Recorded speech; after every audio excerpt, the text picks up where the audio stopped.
त्याच्यामध्ये काय काय करायचं आणि काय करायचं नाही हेही सांगितलं. जप तप दान धर्म यज्ञ याग या गोष्टीने पुण्यार्थ वाढत असतो. मृत्यू लोकांच्या ठाई प्रत्येकाला पुण्यार्थाचं गाठी जर बरोबर नसतील आलेलं वैभव सुद्धा निघून जातं. वैभव जास्त काळ टिकत नाही. तुम्ही येताना जेवढी शिदोरी घेऊन आलेला आहे तेच जर तुम्ही संपवले पुढं काय म्हणणार. पुढच्या पिढ्यांना वारसा मिळण्यासाठी म्हणून पुण्यकर्म करणं गरजेचं आहे. ज्याच्या हातून पुण्यकर्म घडत नाही आहे त्याच्या पुढच्या पिढ्यांवरती कृपा हात बघितलं असेल. बरीचशी पुण्यवान घराणी होती, श्रीमंत घराणी होती, त्यांच्यामध्ये घरामध्ये गजांत लक्ष्मी वास करत होती. आज ती सगळी घराणी जी आहे ती लयाला गेलेली आहे. कशामुळे गेलेले. कोणताही पुण्यार्थ त्या पिढीनं गाठीशी बांधला नाही, पुढच्या पिढ्यांना वारसा दिलेला नाही. जर पुढच्या पिढीला वारसा दिला गेला नाही तर ते पुण्यकर्म आचरण करणार नाही. त्यांना पुण्यार्थ प्राप्त होणार नाही, त्यांना वैभव प्राप्त होणार नाही, लक्ष्मीची आणि महाविष्णूची कृपा त्यांच्यावर होणार नाही. म्हणून अधिक मास हा आठवण करून देण्यासाठी आहे. तुम्ही या अधिक मासामध्ये पुरुषोत्तम मासामध्ये जास्तीत जास्त पुण्यार्थ करा. प्रत्येक मास जो आहे हा कोणत्या ना कोणत्या दैवताच्या नावानं दिलेला आहे. हा एकमेव मास असा आहे की याला कोणी वादही नव्हता. पुरुषोत्तमानं ठरवलं मला तर सगळ्या गोष्टीचा मृत्यू लोकांचा उद्धार केला पाहिजे. 1 महिना जरी त्यांनी पुण्याचरण आचरण केली तरी सुद्धा एकदा वळण जर पडलं आपल्या शरीराला ते वळण कायमस्वरूपी राहतं. असं म्हटलं जातं की 28 दिवस जर कोणतीही क्रिया तुम्ही नित्यनेमानं केली तर ती तुमच्या अंगवळणी पडते. आणि अंगवळणी पडल्यानंतर ती तशा पद्धतीनं पुढं काय होतं, जसं पालुपद असतं ते त्या पद्धतीनं त्याचं आचरण बदलतं आणि त्याच्या हातून सगळी पुण्यकर्म किंवा पुण्याचरण घडत असतं. हा जो मास आहे हा मास अतिशय महत्त्वाचा आहे की याच्यावरती विष्णूचं प्रभुत्व आहे. जो जो विष्णूनं सांगितलेल्या गोष्टी आहेत त्या त्या आचरण करेल. विष्णूनं सांगितलेलं म्हणजे कोणत्या धर्माप्रमाणे आचरण करायचं, धर्माचरण करायचं, शास्त्राप्रमाणे आचरण करायचं. असा जो करेल तो खऱ्या अर्थानं काय होईल यावेळी उद्धरून जाईल. आणि एकदा सुरुवात झाली की त्याची सर्व पुढं त्या पद्धतीनं काय होते गती सुरू होत असते. किती महापापी जरी असला परंतु त्यानं जर 1 महिना जर ग्रंथामध्ये सांगितल्याप्रमाणे आचरण केलं तर त्याच्या मतीमध्ये प्रकाश पडतो. त्याचं आचरण पूर्णपणे बदलतं. असं म्हणतात ना की वाल्ल्याचा वाल्मिकी झाला असा हा प्रकार आपल्या शरीराला प्रातःकाळी उठलं पाहिजे, स्नान केलं पाहिजे. तर स्नानाचं फार महत्त्व आहे. इथं जर तुम्ही गंगा स्नान केलं तर फार मोठा पुण्यार्थ तुम्हाला प्राप्त होत असतो. ज्याला गंगा स्नान जमत नाही आहे त्यांनी कोणत्याही तीर्थस्नानी स्नान करावं. नदी असतात, कुपी असतात, तटाके असतात, अशा ठिकाणी स्नान करावं. आणि हे स्नान कधी केलं पाहिजे तर ब्राह्मी मुहूर्तावर स्नान केलं पाहिजे. ब्राह्मी मुहूर्त कधी सुरू होतो, पहाटे 3:15 पासून आपल्याकडे सुरू होतो. जसजसं सूर्याचे उगवणं लवकर होतं तसतसा हा मुहूर्त अलीकडे येणार. तर साधारणतः 3:15 वाजता हा मुहूर्त सुरू होतो. म्हणजे आपलं स्नान जे आहे ते 3:15च्या नंतर झालं पाहिजे. लवकर उठलं पाहिजे. त्यासाठी ते कशासाठी आहे, आपल्या शरीराला जे वळण आपण लावू त्याप्रमाणे आपलं शरीर आणि मन दोन्ही कार्य करत असतात. शरीर शुद्ध नसेल तर मन शुद्ध राहणार आहे का. देह शुद्ध करून हरिसी भजावे सांगितले की देह शुद्ध नसेल, दुर्गंधी असेल देहाची. आता जर उन्हाळा चालू आहे, गरमी खूप आहे, तुम्हाला विशेष आंघोळ करण्याची गरजच नाही आहे, घामाचीच आंघोळ होती. अशा याच्यामध्ये जर तुम्ही उठून बसला आणि म्हटलं आता मी देवाचं करेन तर ते मनाला तुमच्या शांतता किंवा त्या ठिकाणी चित्तशुद्धी राहणार आहे का? नाही. पहिलं काय केलं पाहिजे तर स्नानाला फार महत्त्व आहे. मग आता आपल्याला आपण राहतो पुण्यामध्ये आहे की बरेचसे आपले शिष्यमंडळी शहरात राहणार आहे, त्यांना शहराबद्दल फार अट्रॅक्शन आहे. आपण पुण्यात राहतो म्हणजे केवढा मोठा अभिमान आहे आपल्याला. लोकांना सांगताना अभिमानच आम्ही पुण्यात राहतो. पुन्हा काय पृथ्वीपेक्षा दुसऱ्या ग्रहावरती आहे का? ज्यांना तीर्थस्नान जमत नाहीये त्यांनी जवळपासच्या नदी, विहिरी खूप आहेत, तटाके आहेत, अशा ठिकाणी स्नान करा. तेही शक्य नसेल तर घरी सुद्धा तुम्ही गार पाण्यानं थंड पाण्यानं स्नान केलं तरी सुद्धा उत्तम आहे. ज्यांना शारीरिक व्याधी आहे, ज्यांना शक्य नाही आहे थंड पाण्यानं आंघोळ करणं, त्याच्यामध्ये सवडी शास्त्र पण आहे की त्याने गरम पाण्यानं आंघोळ करा. परंतु स्नान करणं हे फार महत्त्वाचं आहे की देहाची शुद्धी आहे यात. त्यामुळं शरीर शुद्ध होणं फार महत्त्वाचं आहे. आता आपण पुण्यात आहोत पण आपल्याला तीर्थक्षेत्रावरती प्रयागला, काशीला जर स्नान केलं त्याचं पुण्यार्थ हवा असेल तर आपण काय केलं पाहिजे हे सुद्धा त्यांनी सांगितलेलं आहे की तुम्ही रुद्राक्ष धारण केलं आणि त्या रुद्राक्षावरून जर तुम्ही आंघोळ केली तर तुम्ही काशी प्रयाग ठिकाणी स्नान केल्याचं पुण्यार्थ तुम्हाला प्राप्त. रुद्राक्ष मालिका धारण करतात. रुद्राक्षाच्या माळा सुद्धा गळ्यात घालणं आजकाल लोकांना म्हणजे काय वाटतं की हे काय असं विचित्र प्रकार आहे. कोणाला टोचतंय, कोणाला दिसायला खराब दिसतंय. लोकांच्या मध्ये जाऊ कसं मी एवढी मोठी माळ घालून गळ्यात असे प्रतिष्ठेचा प्रश्न आहे लोकांच्या. प्रतिष्ठा कशा कशात लोकांनी बोलत. परंतु रुद्राक्षावरून जर स्नान केलं मनामध्ये फक्त काय पाहिजे आपला भाव पाहिजे. सगळं जे आहे हे कशावरती डिपेंड आहे? तुमच्या भावावरती डिपेंड आहे. तुझा भाऊ कुठे आता ऐकायला तुझा भाऊ नाहीये इथे.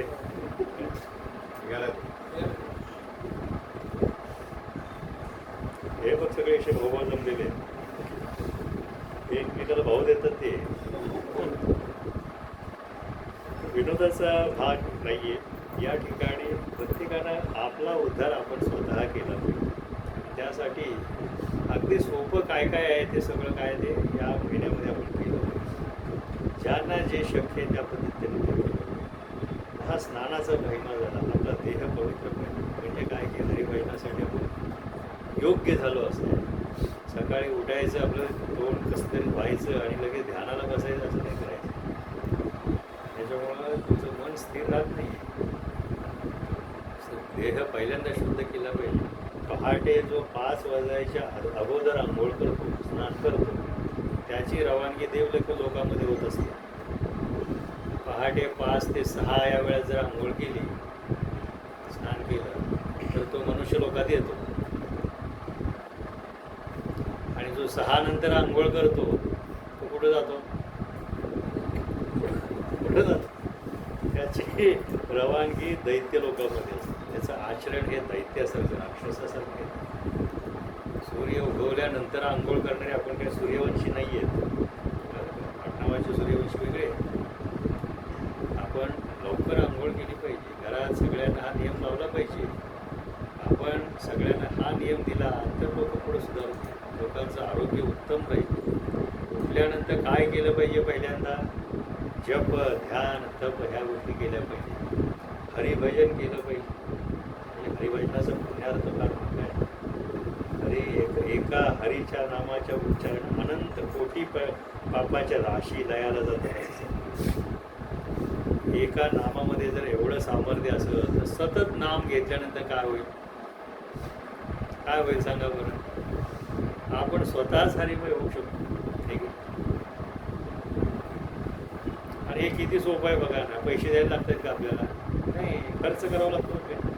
अजिबात खर्च करावा लागत नाही. बाहेर जाऊन आपल्या सकाळची वेळेस बंद आहे ते. खर्च वाचतो. ठीक आहे. हे सगळं जे आहे कशासाठी उद्धारासाठी करायचं आहे, आपल्याला हरिप्राप्ती करून घ्यायची की नाही, त्यासाठी आहे. या महिन्यामध्ये दानाचा महिमा फार मोठा सांगितलेला आहे. याच महिन्यात का सांगितलेलं आहे की लोकांना रोज दान करणं शक्य आहे का? नाही. लोकांना जर रोज दान करायचं म्हटलं तर त्याला कमवलंही पाहिजे असं. नाही तर काय होतं की कमवायचं काहीच नाही ना, आहे ते घालून बसायचं असं होतं. परंतु दानाचा महिमा असा आहे की आपण जे देतो ना त्याचं मल्टिप्लिकेशन ॲटोमॅटिक आपल्याला येत असतं. इथं कमवत आपण काही नसतो आणि घालवतही काही नसतो, ते त्याचंच त्याला आपण देत असतो. आहे आपल्याला उगीच वाटतं की आपण कमवतोय, आपण काही कमवत नसतो. जे आहे त्या सगळं कमवतोय आपण. मी माझ्याबरोबर आलो होता ना याला गोशाळेमध्ये, त्या व्यक्तीने काय सांगितलं, कोणी कोणाला काय देत नसतं की निसर्गच त्याला देत असतो, निसर्गच सगळं संगोपन करत असतो. तुम्हाला वैयक्तिक वेगळं काही करावं लागेल. तुम्ही जेवढं दान देता तेवढं दान तुम्हाला मल्टिप्लिकेशन परत येत असतं. जसं युधिष्ठिराच्या जेव्हा राज्यारोहणाचा कार्यक्रम झालेला होता त्यावेळी ठरलं होतं की दान द्यायचं आहे. राजा सम्राट आहे म्हणजे त्यांनी दान दिलं पाहिजे. दान कोणाच्या हस्ते द्यावं? कोण म्हणालं की कुलपती जो आहे त्याच्या हस्ते द्यावं, कोण म्हणाला भीष्माचार्याच्या हस्ते द्यावं, कोण म्हणाला युधिष्ठिर काय धृतराष्ट्राच्या हस्ते द्यावं, कोणती या सम्राटाची आहे तिच्या हस्ते द्यावं. अशा वेगवेगळ्या लोकांची नावं सुचवली. कोण म्हणजे कृष्णाच्या हस्ते द्यावं, कोण श्रीकृष्णाने सांगितले की यातल्या कोणाच्याही हस्ते द्यायचं नाही दान. दान कोणाच्या हस्ते करायचं? मग पुण्यवान माणसाच्या हातून दान घडावं असं त्यांना वाटत होतं. त्यांनी सांगितलं दान द्यायचं ते दुर्योधनाच्या हातून द्यायचं. पण दुर्योधनाच्या हातून का द्यायचं? तर दुर्योधनाच्या हातावरती चक्र होतं, हातात काहीही शिल्लक राहणार नाही त्याचे, जे आहे ते लगेच निघून जाणार हातातून, असं त्याचा योग होतं. ते श्रीकृष्णाला माहिती होतं. त्यानं सांगितलं की दुर्योधनाच्या हस्ते द्यायचं. भीम म्हणाला की अरे ह्याच्या हस्ते दिलं तर हा आपल्याला कंगाल करून टाकील, तू त्याची काळजी करू नको. ठरलं. श्रीकृष्णाने सांगितल्याप्रमाणे दानाला सुरुवात झाली. हा दान देतो आणि शेवटी पांडवांच्या बद्दल त्याला मोठा आकस होता. त्यांचं सगळं कसं मी देऊन टाकतोय, लुटून टाकतोय असं त्याचा विचार होता. भरपूर त्यानं दान केलं. इतका दान करायचा तो की त्याचा थकायचा तो अक्षरशः. पण काय व्हायचं, दान इकडून दिलं की दुसरीकडून चौपट दान परत यायचं. वाटून वाटून अक्षरशः थकला तो. हा दानाचा प्रेम आहे. ज्याच्या हातामध्ये चक्र आहे तो खऱ्या अर्थानं भाग्यवान आहे. बघ आता पुण्यार्थ ऑटोमॅटिकली घडत असतो, सगळं दिलं जातं त्याच्या हातून. तसं दुर्योधनाच्या हातून चक्र असल्यामुळं भरपूर काही दिलं होतं. अंगराजाला त्याच्या हातात काहीही नसतं, नुसतं युवराज होता तर त्यानं अंगदेशाचं राज्य त्याला दिलं करणार. ते देण्याची भूमिका त्याच्याकडे होती. आता ती कोणत्या दृष्टीने देतो हा भाग वेगळा आहे. देणं जे आहे ते घडत होतं. या महिन्यामध्ये दान देण्याला फार महत्त्व आहे. दान कुणाला दिलं पाहिजे? तर सगळ्यात महत्त्व काय, विष्णूनं काय सांगितले, ब्राह्मणो अस्य मुखमा असेल. ब्राह्मणाचं मुख जे आहे ते मी आहे असं सांगितलं. म्हणजे या पृथ्वी तलावरती भूसूर जे आहे त्यांना दान दिलं पाहिजे. ब्राह्मणांना इतर लोकांना दान देऊ नका असं नाही. पण श्रेष्ठ दान कोणतं? तर ब्राह्मणांना. आणि ब्राह्मणाच्या मुखातून काय होतात, मंत्र येतात. ब्राह्मणाधीन मंत्र आहेत आणि मंत्राधीन दैवत आहे. त्यामुळं ब्राह्मणाने जर मंत्रांनी आवाहन केलं दैवतांना तर त्या दैवतांना येणं आहे तिथं. म्हणून ते पृथ्वीवरचे देव आहेत. त्यांना दान करावं असं सांगितलं आहे. ब्राह्मण कोण हा एक प्रश्न. कोणाला ब्राह्मण म्हणायचं? तर यातीचे ब्राह्मण भरपूर आहेत. कधीही स्नान संध्या करत नाही आहेत. ठीक आहे, असे भरपूर लोक आहेत. अशा लोकांना दान करून उपयोग आहे का? ते ब्राह्मण आहेत का? ब्राह्मण कोणतेही सांगितलेलं आहे त्यांनी. ब्राह्मण म्हणजे काय, ज्याचं आचरण ब्राह्मणासारखं आहे तो ब्राह्मण. नुसतं यातीचा ब्राह्मण, आडनावाचा ब्राह्मण काय उपयोग नाही. आजकाल ब्राह्मणे नाव आडनाव ठेवतात. अरे ब्राह्मण असो नाही तर नसो, पण नाव असतं त्यांचं. तर ब्राह्मण कोण आहे? पहिली गोष्ट म्हणजे जो स्नानसंध्या नित्यनेमाने करतो, प्रातःकाळी उठून स्नानसंध्या करतो तो ब्राह्मण. ते पहिलं आचरण आहे त्याचं. विद्याचरण करत असतो, अध्ययन करत असतो. स्वतः अध्ययन केलं पाहिजे. आता मी मोठा झालो आहे, आता नोकरी करतो, आता मला काय अध्ययनाची गरज नाही आहे, तो ब्राह्मणामध्ये मोडत नाही. मग ब्राह्मण म्हटलं की शेवटपर्यंत काय केलं पाहिजे? अध्ययन केलं पाहिजे. अध्ययनाबरोबर त्यांना अध्यापन सुद्धा केलं पाहिजे, शिकवलं पाहिजे. जे जे आपण शिकावे ते ते इतराशी शिकवावे, शहाणे करून सोडावे सकळ जगत. जे जे आपल्याला माहिती आहे, आणि हे ब्राह्मणाने का करावं, ब्राह्मणाचं काम काय, आचार्यपद आहे त्याच्याकडे, ठीक आहे. त्यामुळे ब्राह्मणाने हे शिकवलं पाहिजे. ब्राह्मण असा आहे की तो त्यालाच फक्त द्विज म्हटलं जातं, बाकीच्यानं कुणाला म्हटलं जातं नाही. त्याला गायत्रीचा दीक्षा देण्याचा अधिकार आहे, इतरांना नाही येत, ठीक आहे. आपल्या मुलाला आपण दीक्षा देऊ शकतो की नाही, इतर लोकांना तो अधिकार नाही. त्यामुळे ब्राह्मण जे आहे त्याचं आचरणामध्ये हे सगळ्यात महत्त्वाचं आहे की त्यांना काय केलं पाहिजे, स्नान संध्या केली पाहिजे, अध्ययन केलं पाहिजे, अध्यापन केलं पाहिजे, सदाचरण असलं पाहिजे, त्याचं वागणं जे आहे ते चांगलं असलं पाहिजे, ज्या ज्या धर्माप्रमाणे गोष्टी सांगितल्या त्या त्या त्याने केल्या पाहिजे, असं त्याचं आचरण असतं. कुठेही मद्यप्राशन करता कामा नाही त्याला. ब्राह्मणाच्या बाबतीत एक फार मोठा गुण आहे, त्याला कुठलंही व्यसन असता कामा नये. कारण व्यसन याच्यामुळे काय होतं, गुंगी येते आणि त्याचा परिणाम कुठं होतो, मेंदूवरती होतो, त्याची बुद्धी काम करत नाही कधी. शुक्राचार्याने सुद्धा फार बुद्धिमान होते, तपस्वी होते, परंतु काय होतं त्यांच्यावरती, मदिरा प्राशन करायचे. ते मदिरा प्राशन करण्यामुळे काय व्हायचं, कच जो होता इंद्राचा मुलगा तो त्याच्याकडे आलेला होता. त्या राक्षसांनी काय केलं, त्याला जाळलं, त्याची राख त्याच्या मदिरेमध्ये घालते, त्याला प्यायला लावलं. आता तो आतमध्ये आहे, त्याची मुलगी जी देवयानी आहे तिचं त्याच्यावरती प्रेम आहे, ते काही जरी झालं तरी तो जिवंत बाहेर आला पाहिजे. तो जिवंत बाहेर आला तर मी मरणार म्हणे, तर तुम्ही म्हणे काय करा, मला म्हणजे संजीवनची विद्या शिकवा, मी तुम्हाला जिवंत करतो. तो मंत्र सांगताना आतमध्ये त्याने ऐकला, षटकर्णी झाला देखील, आणि त्यामुळं त्या संजीवनीचं महात्म्य जे आहे ते संपलं त्या ठिकाणी. म्हणजे एवढा बुद्धिमान, एवढा तपस्वी, एवढा वैरागी असून सुद्धा त्या व्यसनामुळं त्याची मती चालत नाही. आणि म्हणून दारू किंवा मदिराचे तुम्ही म्हणता हे अतिशय वाईट आहे. हेच काही कुठलेही झिंग येणारे पदार्थ हे सगळे वाईट आहे, ते घेऊ नये. आता त्याचा परिणाम डायरेक्ट मेंदीवरती होतो आणि योग्य वेळी योग्य डिसिजन घेता येत नाही. त्यामुळे हे मल्टीनॅशनल कंपन्यांमध्ये जी लोक आहेत ते पार्ट्यांमध्ये तेच ठेवतात की यांची डोकी चालली नाहीत पाहिजे त्याच्यामध्ये, आणि हे लोक आपली आवडीने घेतात ते. आणि काय संवाद असतात तुम्हाला माहिती आहे सगळे. ब्राह्मणाचं आचरण जे आहे ते उत्तम आचरण असलं पाहिजे. त्यांना कुठल्याही मद्यप्राशन वगैरे करता कामा नये, त्यांना मांस भक्षण वगैरे करता कामा नये. ब्राह्मणांनी हे फार पाळलं पाहिजे. असं जर करेल तर तो खऱ्या अर्थानं तो ब्राह्मण असतो.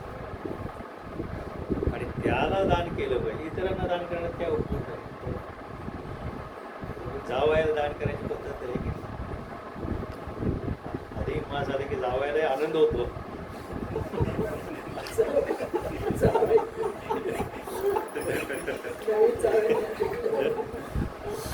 जावयाला का दान करावं, लेकीला का दान करावं. लक्षात ठेवा, जावय आणि मुलगी आपली जी आहे ही विष्णू आणि लक्ष्मीचं रूप आहे. सासू सासरे हे कुणाचं रूप आहे, शिव आणि पार्वतीचं आहे. शिवाचा गुरु कोण आहे, विष्णू आहे, ठीक आहे. त्याला विष्णू समजून त्याला दान केलं पाहिजे, त्याचे पूजन केलं पाहिजे. तुम्ही जर जाव आहे म्हणून त्याला द्यायचं म्हणून भरपूर द्यायचं, पण ते त्या भावनेत जर दिलं नाही तर त्या दानाचं पुण्य मिळणार नाही तुम्हाला. म्हणून द्यायचं जे आहे ना त्या पद्धतीने दिलं पाहिजे. आणि विष्णूचा गुरु कोण असतो, शिव आहे, म्हणून त्याला नमस्कार केला पाहिजे. सासऱ्याला का नमस्कार करावा, म्हणजे आजकालचे जावय हाय हॅलो करतात दुसरे सासऱ्याला, त्याचा काही उपयोग नाही आहे. आपल्या हिंदू धर्मामध्ये हे सगळे प्रतीक का सांगितले की आपल्याला स्वतःचा उद्धार करून घ्यायचा आहे. आपण स्वतःच विष्णू, आपण स्वतः शिव याची जाणीव लोकांना, आणि ती प्रत्येकाला सतत राहिली पाहिजे, म्हणजे अनुसंधान राहिलं पाहिजे. म्हणून हे सगळं बाहेर लोक तुम्हाला दानास योग्य मिळतील न मिळतील माहिती नाही आहे. घरी आणायचे हे आपल्याला दान देण्यासाठी योग्य आहे म्हणून द्यायचं दान. दान गुरुला करावं असं सांगितलं. आणि गुरु काय करत असतो, ते जे काही दान त्याला मिळतं त्याचा त्याच्या शिष्यांसाठी वापर करत असतो, त्यांना शिकवण्यासाठी, त्यांच्या सुखसोयीसाठी वापर करत असतो. गुरुग्रहामध्ये अन्नदान होत असतं, त्याच्यासाठी त्याचा उपयोग होत असतो. आणि गुरुला दान करा, इतर कोणालाही याच्यात दान करा असं सांगितलेलं नाही. हा जो अधिक महिना जो आहे, जो अधिक मास महात्म्य ग्रंथ आहे, त्या ग्रंथामध्ये ह्या गोष्टी सांगितलेल्या आहेत. वेगवेगळ्या प्रकारचे दान सांगितले. दीपदान केलं पाहिजे, दीपदान सुद्धा कसं केलं पाहिजे त्याचाही विधी त्यांनी सांगितलेला आहे. कोणत्या पद्धतीचा दिवा दिला पाहिजे. तुम्हीच आपल्याकडे श्रीमंत आहे, सोन्याचा दिवा द्या. सोन्याचा दिवा म्हणजे तुम्हाला शोकेशमध्ये ठेवायला लागेल, वापरणार नाही तो वस्तू. लेकीला जर तुम्ही सोन्याचा दिवा दिला तर विचार ती लावणार आहे. दीपदानाचं महात्म्य फार मोठं आहे. याच्यामुळे अपमृत्यू टळतात, गंडांतर टळतात. महापातकं जी असतील, अनेक जन्मांची पातकं असतील, ती सुद्धा या दीपदानामुळं नाहीशी होतात, नष्ट पावतात, त्याच्यात मुक्तता होते. दीपदानाला फार मोठं महात्म्य आहे. गोदान करतात. गोदानासारखं महत्पुण्य कोणतंही नाही आहे. गोदान जे करावं ते सवत्स करावं असं सांगितलं आहे. त्या गोदानाचा विधीसुद्धा असतो. गाय जे द्यायची, आता दान करायला सांगितले, पण कसली तरी पुरुष गाय दिली आपली, पालन पोषण आपल्याला जमत नाही आता करायला, म्हणून काय करायचं, मग ते दान करून टाकायचं दुसऱ्याला, त्याची ते गाय होईल, पण ते करेल ना, त्याला काय. असं दान जे आहे सत्पात्र दान. दान कसं करावं, गायीसुद्धा पुष्ट असली पाहिजे, भरपूर दूध देणारी असली पाहिजे, वासरं असली पाहिजे तिला, तर ते दान देताना सुद्धा सवत्स. म्हणजे काय, नुसतं गाय द्याल तुम्ही, तो आपला दूध काढून स्वतःच पीत बसेल किंवा विकत बसेल, ते नाही चालणार. ते गाईच्या बछड्याच्या वाटीचं जे दूध आहे ते त्याला मिळलं पाहिजे, म्हणून सवत्स गोदान करावं असं सांगितलं आहे. आपल्याला सुद्धा मंदिराला त्या लतिका पाटील आजी जे आहेत त्या गोदान करणार आहेत, साधारण गोदान करणार आहेत. हे सगळं जे आहे हे महत् पुण्याचं आहे. कारण याच्यामुळे काय होतं की अनंत पापाच्या राशी ज्या आहेत त्या नष्ट होतात आणि त्याची रवानगी जी आहे ती कुठं होते, तर वैकुंठ लोकांमध्ये होते. म्हणजे पुनर्जन्म हा जो आहे हा त्याच्यासाठी राहत नाही. एवढं महात्म्य आहे गाईचं.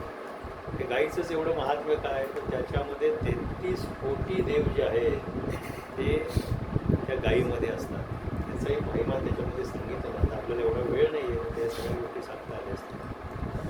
या महिन्यामध्ये जास्तीत जास्त दान करावं. ब्राह्मण पूजा म्हणजे गुरुपूजन करावं. ब्राह्मणाला गुरु म्हणतो, का तर तो विष्णू रूप आहे.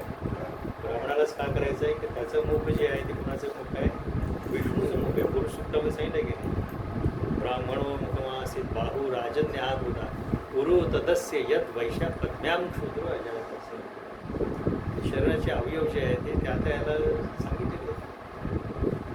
ब्राह्मण जे आहे ते विष्णू सांगितले की मी त्याचं मुख आहे. म्हणजे पृथ्वीवरती ब्राह्मण म्हणजे मीच आहे. माझ्या मुखातून मंत्र बाहेर पडतात, माझ्या मुखातून आशीर्वाद पडतात. तुम्हाला दान दिल्यानंतर आशीर्वाद द्यायला पाहिजे की नाही. ते कोण देऊ शकतं, तो विष्णूच देऊ शकतो, आहे की नाही. विष्णूने काय सांगितले की ब्राह्मणाचं मुख जे माझं मुख आहे, त्या मुखामधून जे बाहेर येईल तो आशीर्वाद माझाच आशीर्वाद समजायचा आहे, म्हणून ब्राह्मणाचं पूजन करायला सांगितलं. अशा या पवित्र महिन्यामध्ये आज तुमच्या इथे येणं झालेलं आहे. चांगली परवानगी तुम्ही साधलेली आहे. तुम्हाला महाआरतीचा संपूर्ण पुण्यार्थ प्राप्त होतो. खूप सुंदर सेवा तुम्ही केलेली आहे. आता प्रत्येक महाआरतीला आपलं असं ठरलं होतं की आपण सत्संगासाठी हरिपाठाचं एक अभंग जो आहे तो आपण घ्यायचा असं ठरलेलं आहे. आज पावे तो आपल्यापर्यंत 5 अभंगाचं निरूपण झालेलं आहे आणि आज आपण 6वा अभंग या ठिकाणी सगळ्यासाठी घेणार आहोत.